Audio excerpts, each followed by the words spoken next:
ராமநாதபுரம் மாவட்டம் நயினார்கோவில் காவல் நிலையத்திற்கு பின்புறம் செயல்பட்டு வரும் டாஸ்மாக் பாரில் அதிகாலையில் இருந்தே கள்ளத்தனமாக மது விற்பனை செய்யப்பட்டு வருகிறது. இதனை தட்டி கேட்ட செய்தியாளரை அங்கிருந்த நபர் உரிமையில் பேசி மிரட்டல் விடுத்துள்ளார். அந்த காட்சிகளை தற்போது பார்க்கலாம். ஏன்னா டிரைவர் சென்னையில இருக்குங்க. அப்புறம் எதுக்கு இங்க வந்து கட்டிக்கிட்டு இருக்கீங்க? கத்தல நான் நீங்க இப்ப இறங்கவே என்ன ஏதோ ஏங்க சொந்தக்காரங்க கடை நிக்க கூடாதுன்னு சொல்றீங்களாப்பா? ஆமா, ஒயின் ஷாப்ல பிளாக்ல சரக்கு விக்கிறாங்க சார். நாட்டு இலங்குல கொள்ளையடிக்கிறான் சார். அத போய் பிடிக்க துப்பு இல்ல. இங்க வந்து புடிச்சிட்டு இருக்கியா? என் மயனுக்கு பயந்துட்டு தான் போறேன், இல்லைன்னா உங்களை சும்மா விட மாட்டேன்.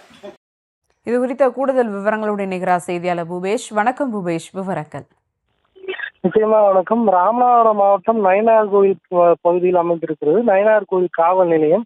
இதன் பின்புறம் சுமார் ஒரு 20 மீட்டர் தொலைவிலேயே அரசு மதுபான கடை ஒன்று செயல்பட்டு வருகிறது.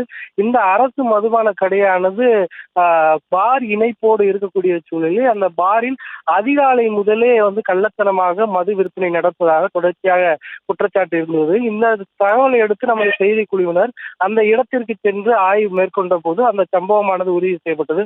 குறிப்பாக அதிகாலை முதலே அந்த பகுதியில் கள்ளத்தனமாக மது விற்பனை செய்யப்படுவது மட்டுமல்லாத அசைவ உணவுகளையும் சமைத்து அந்த மதுப்பிரியர்களுக்கு விற்பனை செய்யப்படுவதும் கண்டறியப்பட்டது. அது மட்டுமல்லாது செய்தியாளர் குழு அங்கு சென்றதுமே அங்கிருந்த ஊழியர்கள் அந்த மது பாட்டில்களை அருகாமையில் இருக்கக்கூடிய குப்பைக்குள் நூதனமான முறையில் ஒழித்து வந்த சம்பவமும் கண்டறியப்பட்டது. அதனை அடுத்து அவர்களிடம் கேட்டபோது, நாங்கள் மட்டுமல்ல ராமநாதபுரம் மாவட்டத்தில் செயல்படக்கூடிய அனைத்து பார்களிலும் இது போன்ற விற்பனை ஈடுபடுவதாகவும் அங்கெல்லாம் போய் தட்டி கேட்க முடியுமா என கேட்டு ஒருமையில் திட்டி மிரட்டல் விடுத்த சம்பவமானது அரங்கேறியது.